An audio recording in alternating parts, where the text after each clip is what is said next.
Hey everyone, it's 40 World Gamer, and today we're taking a look at the PlayStation Plus Extra and Premium games coming this August.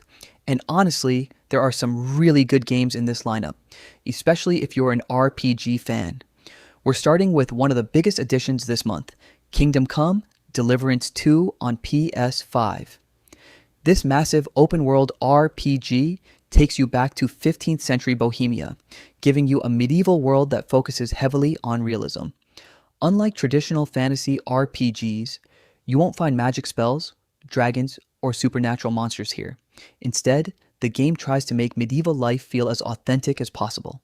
You'll fight using swords and other medieval weapons, but combat is only part of the experience. Your character needs to eat and sleep, your clothing can influence how people treat you, and your reputation and decisions can affect conversations and the way different situations play out. The game received an impressive 89 on Metacritic, making it one of the highest rated games joining PS Plus this month. The main story can take around 50 hours to complete, but if you want to explore everything and go for the Platinum trophy, you could easily spend more than 100 hours in the game. Trophy hunters should expect roughly 100 to 120 hours, with the Platinum sitting around a 6 out of 10 difficulty. There are also several missable trophies, so you'll need to be careful if you are aiming for 100%. Next up, we have Helldivers 2, and this is another huge addition to the PS Plus Extra and Premium catalog.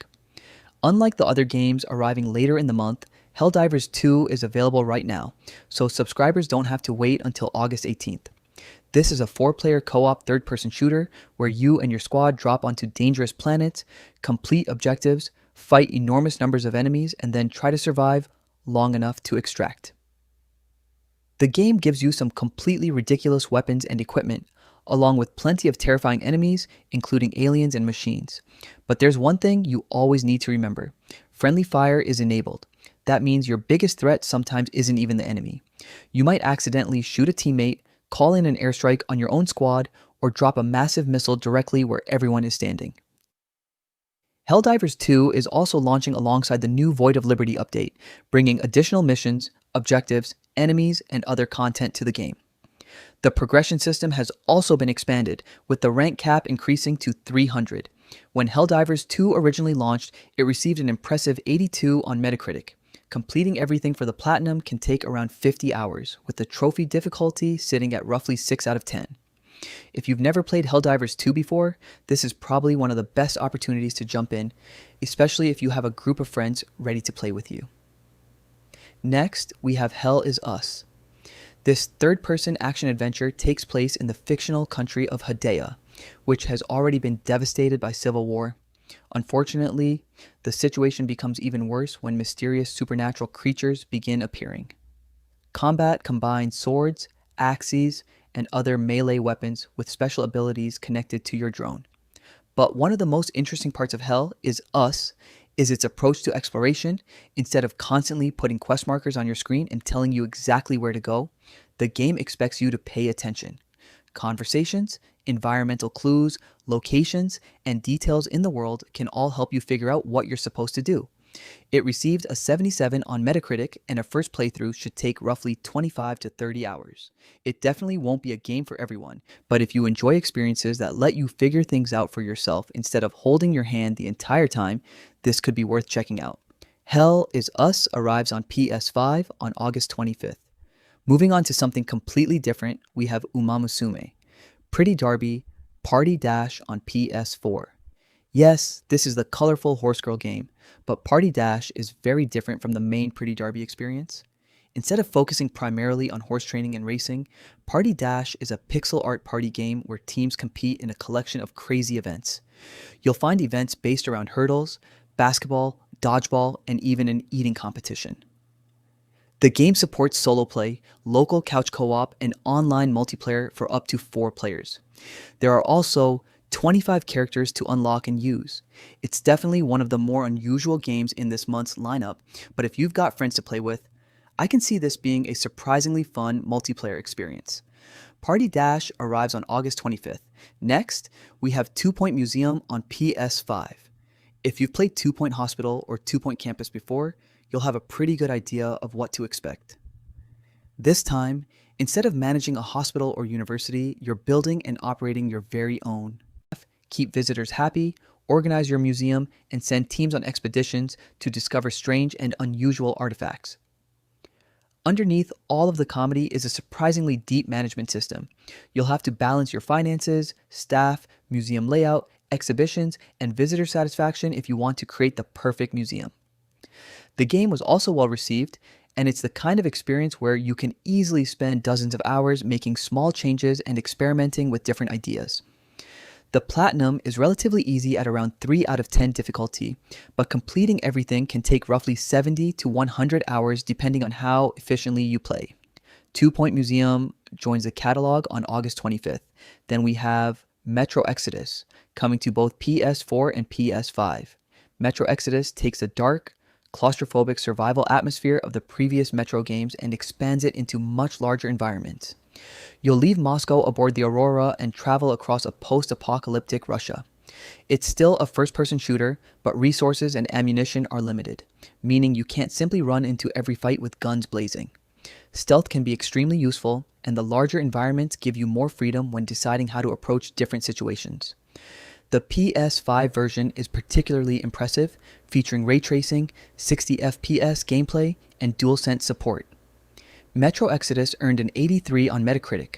The main story takes around 15 to 20 hours, while going for the Platinum can take approximately 40 to 50 hours. Trophy difficulty is around 5 out of 10. Metro Exodus arrives on August 25th. Another interesting addition is Vampire Survivors, available on PS4 and PS5. Don't let the simple graphics fool you, because this game can become seriously addictive. It's basically a reverse bullet hell experience. Your character attacks automatically while you control movement, collect upgrades, and build increasingly powerful combinations. Eventually, the screen can become completely filled with enemies, weapons, effects, and numbers. There isn't really a traditional story-driven campaign, so this definitely won't appeal to everyone. But if you enjoy simple games that constantly encourage you to play one more run, Vampire Survivors could easily keep you busy for hours.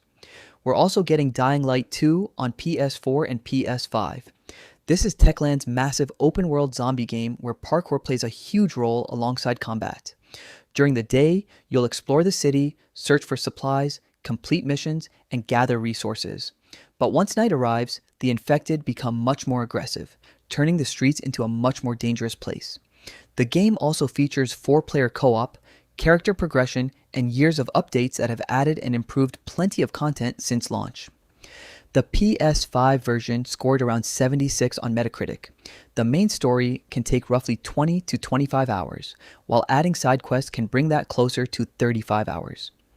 If you're going for the Platinum, expect somewhere around 50 to 80 hours, depending on your playstyle. Interestingly, psplus Essential members already received Dying Light 2 earlier this month, so it's a little unusual to see it appear in the game catalog as well. But if you're an extra subscriber who missed it, you'll get another opportunity to play it on August 25th. Now, let's move over to the premium lineup. First up is Onimusha: Dawn of Dreams, available on PS4 and PS5. Originally released on the PlayStation 2 in 2006, this action game features multiple playable characters, RPG mechanics, and plenty of fast-paced demon-slaying combat. The original game was well received, earning an 81 on Metacritic. A first playthrough takes roughly 25 to 30 hours, making this a great option if you're interested in revisiting a classic PS2 era action game. And finally, we're going all the way back to the original PlayStation with Disney's Atlantis, The Lost Empire on PS4 and PS5. Based on the 2001 Disney movie, you play as Milo and members of the expedition as they search for the legendary lost city of Atlantis. The game combines platforming, exploration, and different playable characters with their own abilities. Personally, I'm still hoping PlayStation eventually adds some other classic PS2 games to the premium catalog. I'd especially love to see the original The Getaway or The Getaway. Black Monday make a comeback, but now I want to hear from you. Which game from this month's PS Plus lineup are you most excited to download? Is Kingdom Come, Deliverance 2 the big winner for you, or are you more interested in Helldivers 2, Metro Exodus, Dying Light 2, or one of the other games? Let me know. Your favorite August PS Plus edition in the comments, and if you made it all the way to the end, drop PS Plus games in the comments so I know you stayed until the end. If you enjoyed the video, Don't forget to hit the like button, subscribe to 40 World Gamer, and turn on notifications so you don't miss the latest PlayStation and gaming news. Thanks for watching, and I'll see you in the next one.